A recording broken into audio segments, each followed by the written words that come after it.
Greetings, fellow Whovians. Welcome to Timey Wimey Review. What a bonkers 24 hours in the world of Doctor Who. We've had the Doctor Who Season 2 finale broadcast, The Reality War. So let's go straight into it. This is my spoiler talk reaction to The Reality War. So yes, there's going to be lots of spoilers for this video. So that is your ultimate warning on this one. This is also going to be my raw thoughts because I haven't had a chance to watch this episode again since I watched it at the cinema last night. So do check out my reactions to that and my cinema experience on the Timey Wimey Review YouTube channel. And also, I just wanted to say a massive thank you for everyone subscribing to this channel throughout May. I had nearly 50 subscribers in the month of May, and that's all thanks to you, my fellow Whovians. Honestly, that is such a joy to have. I've never had that many subscribers in 1 month.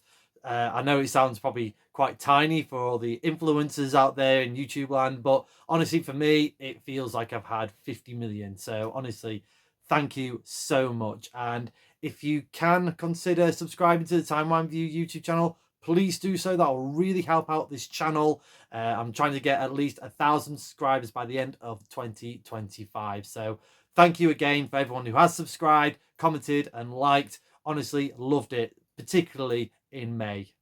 And also, I'll be just talking about this episode itself. I won't really be going into the Billy Piper returning regeneration section on that one. I want to keep that separate. That's on the Timey Wimey Review YouTube channel as we speak. So again, you can check that out. But here we go. Let's dive into the Reality War. We kickstart this episode as we left off with the 15th Doctor plunging to his death. And then from out of nowhere, we get a mysterious door, and it's no other than Anita. No way did I think Anita was going to be in this episode. We last saw her, of course, in the Christmas special, Joy to the World, and she's now become the manager of the Time Hotel. So she rescued the Doctor. And just sort of going back a little bit, obviously watching this this finale and the previous episode, Wish World, in the cinema, I kind of got, from the fourth time viewing of watching Wish World, it kind of had these little vibes of, oh, we're kind of bringing in everything that's happened with the 15th Doctor into this finale, or into Wish World. And yeah, definitely happened with Anita popping up out of nowhere and rescuing the Doctor. So it turns out that Anita has been trying to track down the Doctor for quite some time. She's kind of got a bit of knowledge about Time Lord society. The reason one is that the Time Hotel is in a state of flux. Everything is going wrong, and it's all pinpointing to the 24th of May 2025. But also, Anita was trying to find the Doctor in terms of her own sort of curiosity, fantasy and fancy. It seemed like she kind of fell hard for the 15th Doctor, trying to sort of go through his own time streams to find him. We had little moments with the 11th Doctor playing chess from Matt Smith, so it was great to see Matt Smith in that shape or form. And also she popped to the episode Day of the Daleks, and I thought that was quite quite bonkers that she kind of popped in there like, oh, I do quite love the Doctor, but not enough to rescue this incarnation of the Doctor in that comatose state. So sort of like a no thanks. But the moment where Anita did see the 15th Doctor and he was dancing in that scene in Rogue, and then it all kind of clicked into place in terms of, obviously, you know, a bit of a heartbreaking moment, really. And that was really played well by Stefan, I think her name is. And yeah, really loved that from Anita. And now she's back, and she's pregnant with someone from HR in the Time Hotel. So the Doctor's enlisted this pregnant lady to help restore everything from the Time Hotel, and obviously everything that's been happening on Earth on the 24th of May 2025. Basically everything reset back to the 23rd of May. So Ruby wakes up back in her bedroom. Belinda wakes up in her bedroom without Mr. Smith. So the two Ranis have noticed that the Doctor has made his escape thanks to the time portal. And the Rani was saying to Mrs. Flood that you should have checked everywhere. And she said, I just had a day off It was Christmas Day, and you did it as well, so don't blame me. I like that moment between the two Ranis. The Doctor, Anita, and everyone is just basically getting their memories back, and yeah, the Doctor's got rid of his Mr. Smith suit and donning his 15th Doctor best. And yeah, everyone from unit started to get their memories sort of back, and to the point where Rose Temple Noble makes an appearance. And I did like the explanation of why Rose Temple Noble wasn't there in the first instance. Basically, it was explained that in Conrad's world, she doesn't exist. He doesn't have the imagination um, to basically say that trans people exist. That's the kind of interpretation that I've got. So yeah, I kind of like that explanation of the disappearance of Rose Temple Noble and with her coming back. It's such a shame though that Yasmin Finney again just has very little time on screen. They didn't really give her much to do. She had a nice little hug with the 15th Doctor, and that was it. You know, when he went into unit going into battle later in this episode, we don't really see much of her doing anything. She could have been given something to do. Yeah, that's a bit of a shame, really. So Unit have got their memories back, and Kate is basically doing a call to arms to all the Unit team, where basically all the members of units have had a microchip implanted sort of round about their neck. So it was kind of like a recall for battle stations. And yeah, I'm not sure what to think about that, considering what sort of Conrad stands for in terms of his wild, horrible theories. Um, I kind of, you know, it was kind of like basically their version of the bat signal, or in my first sort of thoughts was basically Kate going Thundercats ho, and everyone all getting the chips, sort of waking them up and kicking them into gear. So we had like Mel bursting in with her moped or orange moped. Had time to change her back into her 80s curly hair though, so that was quite fun. Shirley with her rocket-powered wheelchair zooming off like Back to the Future, but you couldn't quite see the shots of that, so okay. And Ruby sort of waking up and kicking into gear and all back to there. So yeah, it was kind of like Doctor's version or Unit's version of the bat signal, but I'm not quite sure about the method of the microchipping, like some kind of animals or something like that. I hope actually that's something that they explore a bit more in the spin-off The War Between the Land and Sea, because I think that's definitely, you know, I can understand in sort of Kate's mind of like protecting Earth, but you know, where does the sort of the duty and the humanity sort of ends and begins? You know, let me know in the comments, what do you think of the microchipping scene? The Rani asks Conrad to basically try and find the Doctor, and this is something that I kind of didn't quite understand with Wishworld. Basically, they did obviously need the Doctor to have doubts, but surely they would know where he is at all times. You know, that just didn't quite make sense to me. Or maybe that was something that they couldn't do in this from the wish that Conrad has made. So yeah, I wish that was explored in Wishworld. But anyway, back to the reality war. And yeah, the Rani was basically going, Conrad, can you see the Doctor? Can you find him for me? And he's like, close my eyes. Yeah, just think of the biggest, tallest tower in London. It's going to be in unit. There's no real secret on that one. But again, I just found it a bit cheesy funny. You know, I'm only nitpicking here. So we have this big scene where we're kind of explaining how sort of Conrad world sort of exists, and sort of out of that is Poppy, because obviously Ruby remembers Poppy from Space Babies, and the Doctor is basically saying, you know, it's all kind of our memories sort of mangled and stifled and sort of smashed into together, and out of one little part of this horrible world we have a miracle in terms of Poppy. Feels a bit like Avengers Endgame at the moment, where we have to sort of like, you know, it's basically we had to obviously get the reality back to normal, but we've got to make sure that Poppy is there. And once the Doctor has explained the unholy trinity, out comes the Rani. She transports into unit, and we have this nice standoff between the 15th Doctor and Rani, and also Mel getting two pence in there, like she's evil and horrible and maniacal, and she's like, oh god, you again. So I liked all of that. And then we had this revelation basically that Time Lords are barren. They can't have children. You know, this Poppy was kind of a mistake. So I don't get, again, I don't quite understand this. Why would the Time Lords make themselves barren? Is that kind of like the sacrifice of becoming a Time Lord? If you know, because obviously we've got other Gallifreyans on the planet who are not Time Lords, are just kind of like, I don't know, normal humans or humanoids that don't regenerate. Is that the sort of the curse, really? You can't have children because you are just going to regenerate over and over again. I'm not sure. It's a bit of a messy explanation, but let's just roll with it. Durrani is not alone though. Mrs. Flood pops in and makes an appearance as well, so we kind of come full circle with Ruby saying, hang on, that's my neighbour, and Belinda going, hey, that's my neighbour as well. So I loved all of this interaction, and basically the Ranis convincing the Doctor to join them to basically bring back Omega for their plan of restoring Gallifrey.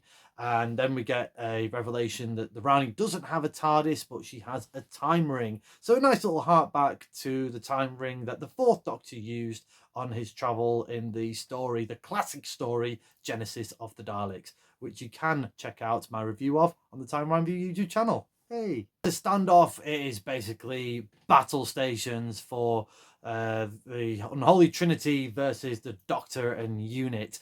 The Doctor asked Susan Twist to basically build this device, which is their version of the Zero Room, harking back to Castrovalva. And that's basically a device to keep Poppy in there so that if they do restore Earth to its normal timeline, then in theory Poppy should still be there and not get affected. So Belinda decides to go in with her because, you know, basically doing her motherly duty, and you know that my battle is in there. I felt that kind of like Belinda was a little bit cheated on that one, really. You know, you had Ruby. She's gonna go and try and infiltrate Conrad's room, basically in the big sort of ivory tower, by using the Project Indigo device. Again, a nice little heart back as well. And we got Shirley. She's going to be manning the guns and taking on the Bone Beasts along with Colonel Ibrahim and Kate Lethbridge Stewart. I think Yasmin's doing something, and yeah, and you know, Paul Belinda's stuck in a box. You know, it's kind of like, don't get me wrong, I love Belinda. I thought she was a great character, and we do get a payoff of her later on in this episode, but I'm just wondering, maybe they could have just done this with Ruby anyway. You know, that would have been a good sort of story arc, which they do kind of do a full circle for, if any one of the companions, definitely Ruby. But with her being like a foundling and an adopted child herself, I think they could have smashed this together, really. I don't think it needed like a separate companion. So I'm not quite sure what the game plan there from Russell T Davies in terms of Belinda and Ruby. But yeah, again, let me know what you think in the comments. So fast forward and we get this great battle with the unit with all the lasers and the cannons that they have taking on the Bone Beasts. That looks spectacular. And the Doctor tricked the Rani earlier in the episode, in the standoff. She thought that they had basically a sonic standoff with his screwdriver and her syringe, and basically it looked like the Rani damaged the Doctor's sonic screwdriver, but no, it was all a fake. It was all there just to basically steal the Rani's command codes for her weird bone bike thing that she had. And yeah, this is where we got, finally, I felt, the 15th Doctor theme in full justification mode, because I really love this theme. I thought it was a brilliant theme by Murray Gold, But the way they kind of used it, it was kind of like, and the way I sort of listened to it is basically the Doctor call to action. He's there to kick butt and take some names or do something doctory, and we haven't really got that much in this season. To be brutally honest, it's kind of like half there, half not. But that sequence where the Doctor was zooming around on the bike, you know, I did have a bit of Flash Gordon sort of going on to my in my mind. I was expecting Brian Blessed and the rest of his Hawkmen to go dive against the Bone Beast. Yeah, I'm glad that didn't do that. But yeah, I loved all that sequence of the 15th Doctor zooming around on this bike. I would have had just the added touch of maybe planting a sensor device or some kind of device for the unit to target on to really cripple the bone beasts and make them all collapse. That would have been something cool. Just whilst he was zooming across to the Bone Tower, I think it is. So yeah, he does that and crashes into the Bone Tower to meet up with the Ranis again, who are basically using the Vindicator to open up the Seal of Rassilon, and inside that is the Tomb of Omega. And when the Doctor did crash into the Ivory Tower, that sort of dropped the shields so that Ruby can transport herself into the part where Conrad is. So you got this sort of double moment there of Ruby and Conrad, and then the Doctor and the Rani. So we'll concentrate on Ruby and Conrad. And yeah, again, a great sort of stalemate moments there for between Ruby and Conrad, particularly obviously what we saw in the previous episodes, Lucky Day. And yeah, again, it kind of, you know, why Conrad didn't think of her or in that sort of sense. But yeah, when he put when he put the point of the gun at Ruby, I thought she was going to be a goner. I thought that was maybe the shocking revelation. Maybe we're going to get a companion death. I did have that feeling at that point in the cinema. Next door, we had the Rani and Mrs. Flood and the Doctor, and the Rani was like, "Here we go. This is the tomb of Omega, and this is what's going to restore Gallifrey to its former glory with me in control. Do you want to see Omega?" And the Doctor, in a weird sort of not quite panto, but sort of like, yes, I do. And yeah, so we kind of got they started to open up the seal, and I was going to be like, come on, Peter Davison. And no, we didn't get Peter Davison, unfortunately. We got a hand. We got a very, very big claw opening up the tomb. And I was like, oh my God, please don't be a dog. Please don't be a cat. Please don't, no more animals or any weird tentacle creatures like we had in Star Wars. Luckily not. We had this big bone structured beast that basically was the ego of Omega, was that big that he turned himself into this big skeletal freak, which kind of explains the bone beast in a kind of a way, I think. I don't know, or maybe that's just a coincidence. So basically he was like kind of like this mad god, and he's turned himself into this mad god. Again, I still would have had Peter Davison as Omega and then turn himself into this big bone structure. Basically Omega just went mental and was just wanted to feast on everything and everyone, particularly Time Lords or Time Ladies.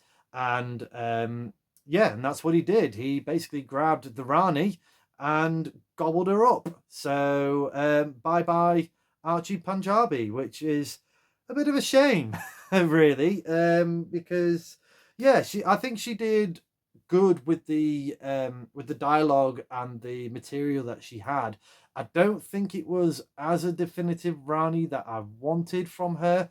Again, we kind of just sped through that really.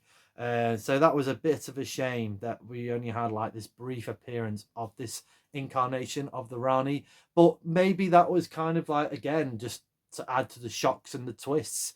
And maybe it was just desserts, you know, if you wanted to bring back this mad god, then you brought the mad god, there's your consequences for doing so. So yeah, it was a bit of a short but sweet appearance of Archie Panjabi in the end, but hey ho. But Mrs. Flood survived, so I like that. So we've still got Anita Dobson. She saw what was going on, grabbed the time ring that slipped off the Rani's hand, and yeah, I love the cheesy, jokey line of "That's the end of the two Ranis, so it's good night from me, ta-ta." I loved all that.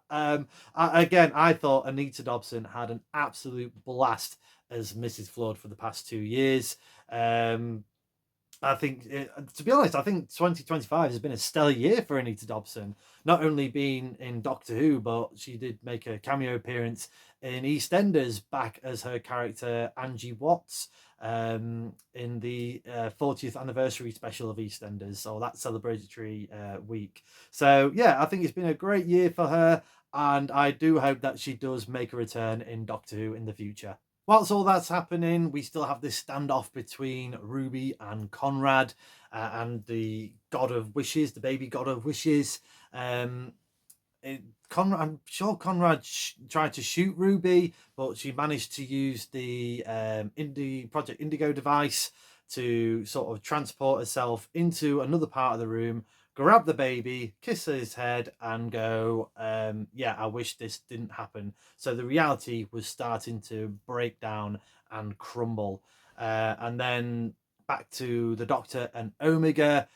He was like, I'm on my own. I've got no TARDIS, no sonic screwdriver. If only I had something to defeat you with. Maybe something that was a device that had the equivalent of 15 billion supernovas. Oh, yes, I've got the Vindicator right behind me and blasting you back into hell. And yeah, a great moment there for Ncuti Gatwa. Really loved this. Kind of Ghostbusters vibes with him zapping Omega back into his tomb. But yeah, again, I knew that Omega, out of all of the villains in this episode, this finale, was going to have the shortest appearance. And one part of it, I'm kind of like, okay, so I kind of get that low expectation. So he didn't really annoy me or upset me that much. But on the other half of it, maybe it would have been better to have saved Omega. Like they nearly got him out, but they didn't, and then he'll find another way of getting out. I mean, they could still do that in the future easily, but yeah, to have such a sort of the first Time Lord, the big baddie of them all, or one of the big baddies of them all, only to be zapped back in.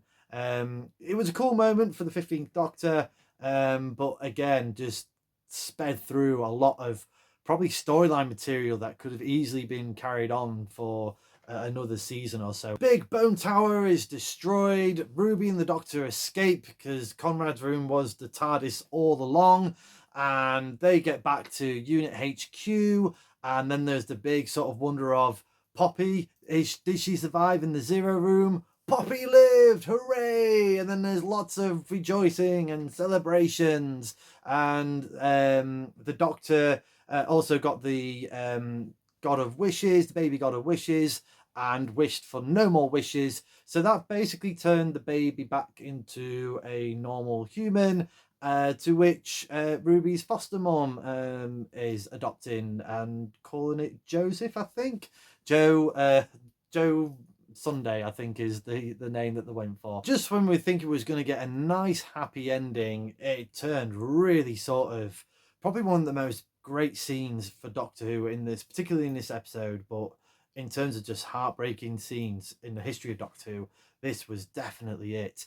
Because we had the 15th Doctor, Ruby and Belinda in the TARDIS, and Poppy's in a little crib bed, and the Belinda and the Doctor was sort of chatting away of like, oh, where should we take Poppy? We can go to this place, or we could do this, we can go to there. And whilst they're doing that, they're passing Poppy's big coat, and they keep folding it in half, and they keep folding it and folding it and folding it until the fabric gets smaller and smaller and smaller until it disappears. And so does Poppy. Ruby remembers Poppy, and they all come out the TARDIS, and Ruby's like, no, there's something not right.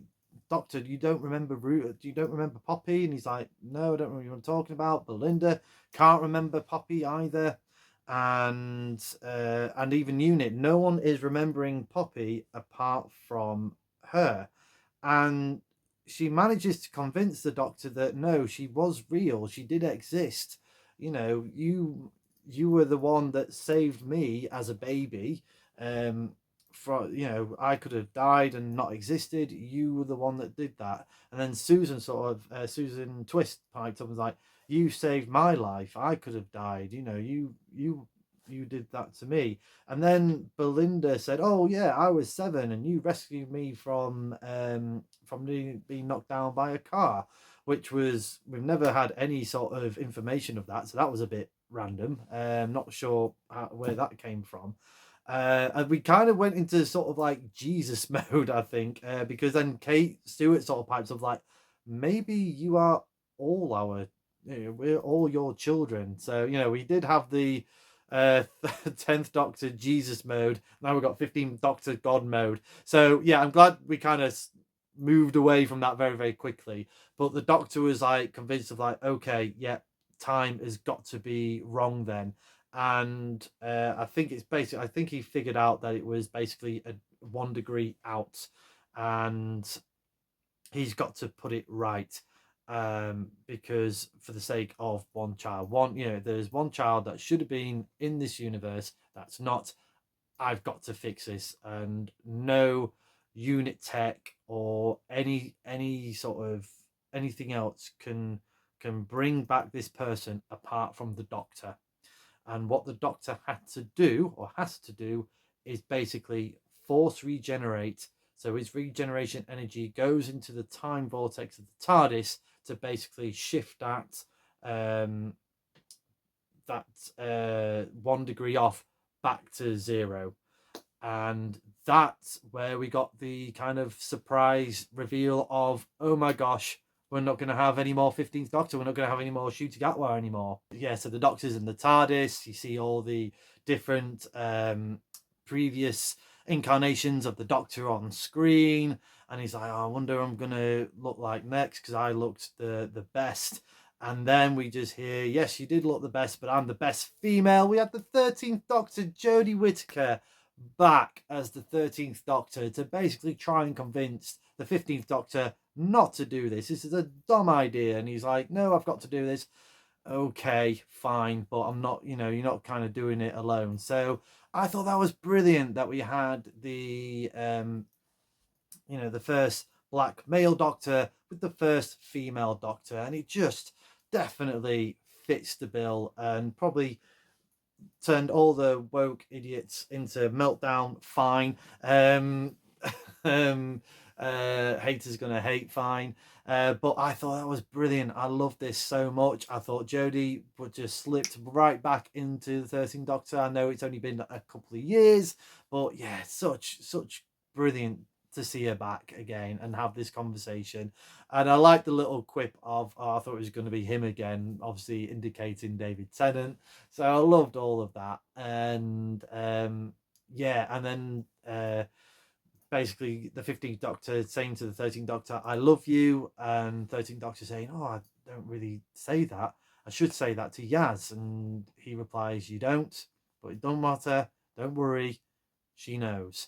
And yeah, it was just a nice sort of, again, callback for the 13th Doctor. And yeah, both of them, it just fits so well, because both basically wanting more time. And that's the sort of vibe that I got, because um, when obviously there's been rumors of these reshoots, and we kind of all kind of guessed that it was to do with possibly Ncuti Gatwa leaving Doctor Who and regenerating. And I imagine this is sort of part of it, because I felt like the episode of the Reality War ended, and then we've had, like, for the last sort of 20 minutes, I think.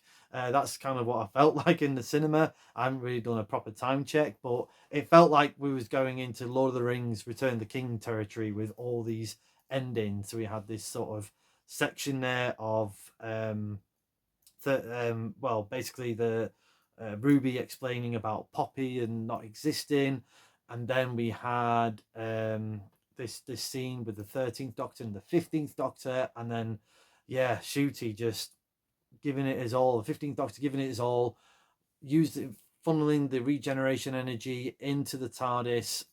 Mirror sort of shatters, and then we kind of get one final goodbye between Belinda and the 15th Doctor. Poppy is back in this point, but it's not a child that was created by Belinda and the Doctor. It was basically, we got Belinda explaining that all this time she's been with the Doctor, I've got to be back for 7:30 to be back for Poppy to look after her because my mum is babysitting her whilst I've been working at the hospital. So we kind of have a bit of a retcon of extra scenes of I've got to be back for Poppy, I've got to do this for Poppy. And then we kind of got an explanation of who the father is. So Poppy is human, and the Doctor is still not got a daughter. That's a story for another day, my fellow Whovians. So yeah, again, it was kind of like heartbreaking that the Doctor kind of did this. Well, he didn't do it for nothing. It was he would sacrifice himself for anyone, and we've seen that time and again. Again, harks back to Fifth Doctor Case Vanjazani, and yeah, he did that again. And he had that moment with Poppy of like, if I did have a daughter, I hope it was you. I wish it was you. So yeah, we kind of had this moment, and I feel that the reason why we kind of got those extra scenes with the I've got to be back for Poppy is that the Doctor used his regeneration energy to shift it back to that 0 point, but I think it's like 0.1. It's still slightly off kilter. There's still things to, I think there's still not quite right in that universe. And I think that's something that maybe we could pick up again with Ruby. We've got also the boss was mentioned in this episode. The Doctor saying, "Oh, what are you going to do, Anita? Oh, I've got to go back to back to my time management hotel, and that's all thanks to the boss." And the Doctor says, "I'll park that there." The Doctor sort of goes into his TARDIS, ready to regenerate, and he says, "I don't want to do this alone." He starts switching off the TARDIS set, and I thought, "Oh God, he's not going to go meta, is he? He's not going to go into sort of like Bad Wolf Studios," because there were some shots of the Doctor and Belinda dancing like some kind of big party. So I think that was a deleted scene. I hope an alternative version of the Reality War does get released as part of the Doctor Who Season 2 set on Blu-ray or DVD, because I think that's needed. I think it would be a nice what if moment. So I do hope that happens as a Blu-ray or DVD exclusive. But yeah, the Doctor is out into the galaxy, sees the big star that is Joy, so Joy to the world, and we have all of that, and then the big regeneration into Billy Piper, and my jaw dropped. I've mentioned that more on the YouTube short that I've done, so if you want to pop to there for a bit more reaction of the 15th Doctor regenerating, that's what it'll be. And overall, I had a great time. I had an absolute blast. It's definitely better than Empire Death by miles. I loved all the action. I loved the jokes. I loved the emotion coming out of this. I thought this was Ncuti Gatwa's best performance as the 15th Doctor, and that's what I wanted from this finale. Regardless, I wanted it to go out swinging. I wanted Doctor Who to go out swinging. And that's when the back against corner. That's when Doctor Who is at his best. And yeah, 15 and Ncuti Gatwa was amazing in this role. It's such a shame that it's come short, and I think that's more to do with the production logistics of being with the BBC and Disney. I think if Disney gave a green light to Doctor Who season 3 for 2026, I think we would have had Ncuti Gatwa there again, and then probably he would have left. But I don't blame him for leaving. We don't know the full rhymes and reasons for it, but probably because he's going to be a very busy, popular guy. He's obviously done some stage tours as well, with the importance of being earnest, and there's going to be other projects lined up for him. So I can't blame him for not hanging around and waiting just to see if there's going to be more Doctor Who along the way. It's just not fair for him to wait. So I am gutted in that sense. It's a, this episode does have its flaws, absolutely. There was lots of things left on the table. We've got the whole thing about Susan, the Doctor's granddaughter. Everyone and all Time Lords and Time Ladies are barren. So again, how does Susan come into this? How do we have a granddaughter? Obviously, we had stuff about the boss, Rogue, the Doctor and Rogue. That kind of was looped in, but not. It could have been more. Could have been a lot more. But I think what I would say is, once Russell T Davies knew where it was at in terms of Shutogatwa's status as the 15th Doctor, and obviously the BBC and Disney status of Doctor Who, I think he did manage to wrap things up, or at least pocketboard the 15th Doctor's era quite nicely, right? Bringing everyone back for this finale and just basically celebrating the last 2 years of Doctor Who. I do think we needed more time in the Conrad's world. I think really this finale, instead of being a 2-part, should have been a 3-parter. The pacing of this episode was really, really good. I thought it was a great pacing to this episode, again, because it had an hour and 10 to play with. So that was fantastic. And again, I do argue that these episodes for season 2 should definitely have been at least an hour long, just to sort of tie up a lot more of the looser ends and just have those moments of just great dialogue and emotion that we saw in this episode. So I'm going to give The Reality War a TARDIS rating of 8.5 out of 10. I just had a great time. It's not the perfect episode, but I think they did a great job in basically story arcing the 15th Doctor. Very similar to what they did with the 9th Doctor, but with shorter time frame. Loved the surprises, loved the shocks, loved the revelations. It's a shame about Archie Panjabi. I think it's a shame about Yasmin Finney as well. And to a certain extent, Belinda, we did have that kind of goodbye at the end of the episode. But I do feel that there could have been more to Belinda. Again, we can explore that in a future series of Doctor Who. I wish we had more time in Wish World. Again, something maybe Big Finish could pick up. But that's still not going to detract my enjoyment of this episode. Let me know in the comments below your thoughts to The Reality War. Did you enjoy this season 2 finale? Do you feel that there was, again, like I've just mentioned, lots of things left unexplained? I know there is a long list in there, so put them in the comments and we'll have a chin wag about that as well. And where would you rank this episode amongst all 8 of the episodes from Doctor Who Season 2. But thank you very much for watching. I hope you've enjoyed this video. If you have, please like, share and subscribe. Hit the cloister bell for more notifications. Come say hello and follow me on Facebook and X. And do check out my other fantastic Doctor related content on the Time Wimey Review TikTok page. And of course, right here on the Time Wimey Review YouTube channel. And as the good doctor once said, I love you all.